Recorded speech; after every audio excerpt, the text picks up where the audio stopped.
మూడవ అధ్యాయము కర్మయోగము. వసుదేవసుతం దేవం కంసచానూరమర్దనం దేవకీ పరమానందం కృష్ణం వందే జగద్గురుం. శ్రీకృష్ణం వందే జగద్గురుం.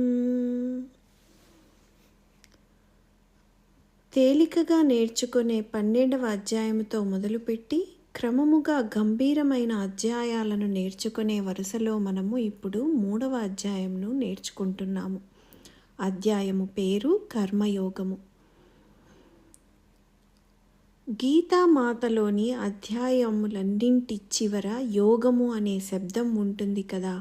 యోగము అనే శబ్దమునకు భగవంతునితో కలవటము అని అర్థము. కలవటమే కాదు, కలిసి ఏకమగుట అని అర్థము. జీవుడు పరమేశ్వరునితో కలవటం, జీవాత్మ పరమాత్మతో కలవటం ఎలాగా అనే విషయము భగవద్గీత మనకు నేర్పిస్తుంది. అర్జునుని విషాదము అందరికీ యోగమైనది. తన వాళ్ళతో యుద్ధం ఎలా చేయాలి అని బాధపడే అర్జునునికి భగవానుడు దారి చూపుతాడు. భగవానుని వాంగ్మయ రూపము భగవద్గీత. జయతు జయతు గీత వాగ్మయీ కృష్ణమూర్తి. మన జీవితంలో కూడా అనేక దుఃఖభరితమైన విషయాలు వస్తాయి. వాటిని ఎదుర్కొనే శక్తి మనకు భగవద్గీతను చదవడం ద్వారా కలుగుతుంది. ఎప్పుడైతే అర్జునుడు భగవంతుని శరణాగతి పొందాడో అప్పుడే గీతోపదేశం అయ్యింది. అడగకుండా ఎవరికీ ఉపదేశాలు సలహాలు ఇవ్వకూడదు. శిష్యస్తేహం షాధిమాం త్వాం ప్రపన్నం. ప్రథమ అధ్యాయములో భగవానుడు ఒక్క శ్లోకం కూడా చెప్పలేదు. అర్జునుడు సందేహాత్మక స్థితిలో పడి భగవంతుని శరణును పొందినప్పుడు మాత్రమే భగవంతుడు అర్జునునితో మాట్లాడడం ప్రారంభిస్తాడు.